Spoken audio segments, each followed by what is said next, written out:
வணக்கம். சேவாலயா மாணவர்களுக்கு நல்வாழ்த்துக்கள். இன்னும் சில வகுப்புகளுக்கு நாம் ஆயத்தொலை வடிவியல் அல்லது பகுமுறை வடிவியல் எனப்படும் அனாலிட்டிக்கல் ஜாமெட்ரி என்ற பாடங்களை படிக்கப் போகிறோம். இது முதல் வகுப்பு. இந்த வகுப்பில் பங்கேற்பதற்கு சில நிபந்தனைகளை நான் விதிக்கிறேன். இதை கடைபிடிக்குமாறு கேட்டுக்கொள்கிறேன். முதலாவதாக, வகுப்பில் கவனமாக கேட்கவும். இப்போ நான் உங்களுக்கு நார்மல் கிளாஸ்லலாம் நீங்கள் டீச்சர் உங்களுக்கு எதிர்க்கவே இருப்பாங்க. நான் இப்போ பெங்களூரில் இருக்கேன்னா, பெங்களூர்லேருந்து உங்களுக்கு வீடியோவில் டீச் பண்ணுறேன்னா, அதனால் நேராக பார்க்குறதுக்கு வாய்ப்பு இல்லை. அதனால் உங்களுக்கு புரியுதா இல்லையா எனக்கு தெரியாது எனக்கு.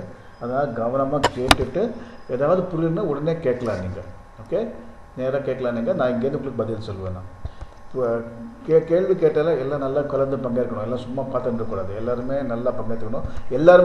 எல்லா மாணவர்களுமே வாய்ப்பு கொடுக்கணும். ஒருத்தரே கேள்வி கண்டு ஒருத்தரே மிச்சம் எல்லாருமே இது பண்ணக்கூடாது. ஓகே, எல்லாருமே கேட்டு எல்லாருமே பங்கேற்றது தான் உங்களுக்கும் நல்லது.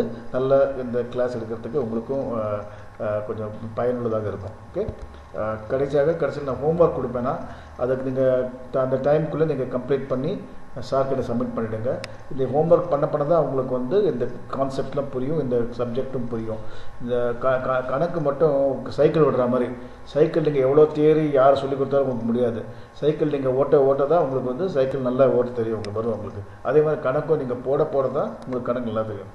அதனால் டெஃபினட்டாக கொடுக்குற ஹோம்ஒர்க்கை சரியாக பண்ணி சார்கிட்ட சப்மிட் பண்ணுங்கள். Okay, thank you. இப்போ நம்ம வந்து போன தடவை உங்களுக்கு நான் ஒரு கொடுத்தேன், நான் ஒரு ரிவிஷன் டெஸ்ட் வந்து கொடுத்துருந்தேன்னா நீங்கள் கம்ப்ளீட் பண்ணி கொடுத்தீங்கன்னா, சார்கிட்ட கரெக்ட் பண்ணி கொடுத்தீங்கன்னா, அது எதுக்கு ரிவிஷன் பண்ணால், நீங்கள் 11ஆம் கிளாஸ் நீங்கள் 11th ஸ்டாண்டர்டுக்கு நீங்கள் மேத்ஸ் கற்றுக்கணுன்னா கூட முதல்ல 10th ஸ்டாண்டர்ட் அஸ்திவாரம் சரியாக இருந்தால் தான் நீங்கள் 11th ஸ்டாண்டர்ட் நல்லா படிக்க முடியும். அதனால தான் உங்களுக்கு வந்து சில சின்ன அஸ்திவாரம் மாதிரி சில 6 ப்ராப்ளம் கொடுத்து அந்த ப்ராப்ளத்துலேருந்து உங்களுக்கு நான் கரெக்ட் பண்ணி கொடுத்துருக்கேன்னா, இப்போ இந்த கிளாஸில் வந்து உங்களுக்கு இந்த என்னென்ன அந்த ப்ராப்ளம்லாம் ரிவைஸ் பண்ணி என்னென்ன மாதிரி தப்பு பண்ணிருக்கீங்க, அதை எப்படி கரெக்ட் பண்ணிக்கலாம்னு உங்களுக்கு டீச் பண்ண போகிறேன். ஓகே, ஸோ இதை நீங்கள் கரெக்ட் பண்ணிங்கன்னா போக உங்களுக்கு ஈஸியாக இருக்கும்.